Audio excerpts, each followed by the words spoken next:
Nah, sekarang kita tambah sedikit tentang feeling approach, pendekatan rasa dalam berhubungan dengan orang lain. Kalau tadi kan teknik berpikirnya yang pas, yang benar. Kalau ini pendekatan rasa. Secara umum, ketika kita memahami orang dari perspektif feeling approach, itu ada 3 pendekatan. Yang 2 positif, yang 1 negatif. Yang positif itu ada 2 feeling approach itu, pendekatan rasa itu. Yang pertama empati, yang kedua simpati. Nah, ini sering orang dengar istilah ini, tapi makna pasnya mungkin perlu kita cermati lagi. Karena kadang-kadang kita memakainya terbalik-balik. Apa bedanya empati dan simpati? Kalau empati itu kita memahami apa yang dirasakan orang lain dan turut merasakan apa yang mereka alami. Itu empati. Jadi perhatikan kata-kata turut merasakan ini ya. Berarti tahu rasanya. Nah, orang yang tahu rasanya bisa berempati. Misalnya rasanya ditinggal oleh sahabat paling dekat.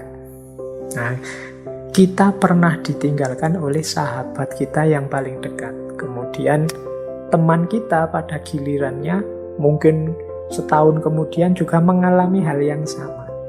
Nah, ketika teman kita mengalami hal yang sama, kita bisa merasakan apa yang dia rasakan. Karena sebelumnya kita juga pernah merasakan.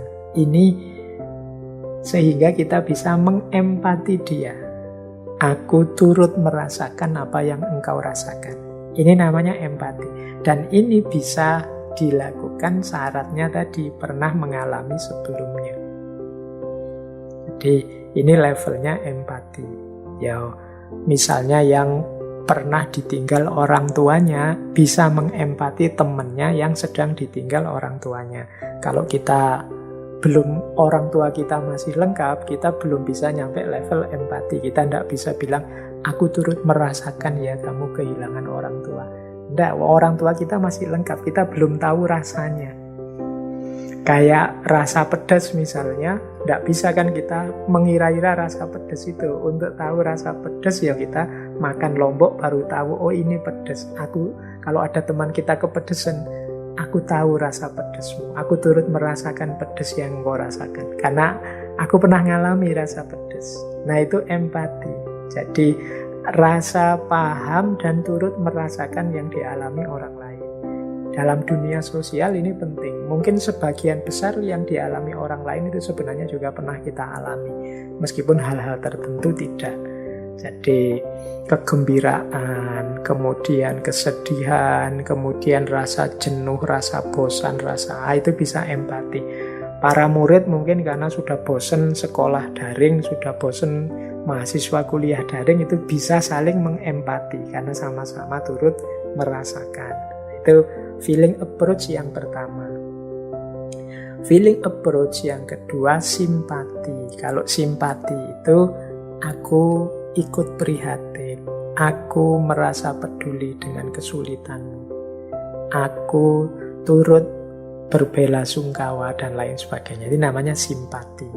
Memahami kesedihanmu meskipun aku belum pernah mengalami.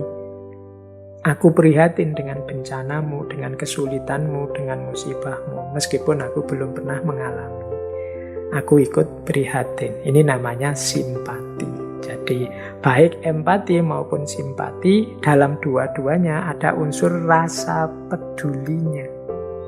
Bedanya, kalau empati, aku peduli dan turut merasakan karena pernah mengalami. Kalau simpati, aku peduli meskipun aku belum pernah mengalami. Oke, yang ketiga, apati. Ini yang saya sebut tadi, yang coraknya agak negatif. Apati itu Mungkin aku pernah merasakan, mungkin aku ngerti kesedihanmu, tapi aku ndak peduli. Aku ngerti engkau sedih, aku juga pernah mengalami hal yang sama, tapi aku tidak peduli. Itu namanya apati. Kadang-kadang diterjemahkan dalam bahasa Indonesia sebagai apatis, cuek, ndak peduli. Nah, jiwa-jiwa apatis ini jiwa-jiwa yang perlu dididik lagi bagian social thinking. Jadi orang ini perlu tambahan kemampuan berpikir sosial, hidup secara positif menanggapi situasi sosial. Empati, simpati, dan apati. Mari kita perbanyak empati dan simpati dalam dunia sosial kita. Maka hidup kita akan lebih nyaman. Kebersamaan kita bersama orang lain lebih menenangkan dan menyenangkan. Semoga tidak banyak di antara kita yang bermental apati. Sebenarnya tahu, sebenarnya mengerti, tapi pura-pura tak peduli. Mungkin karena terlalu benci atau mungkin mentalnya memang mental cuek, mental tidak peduli, mental apati.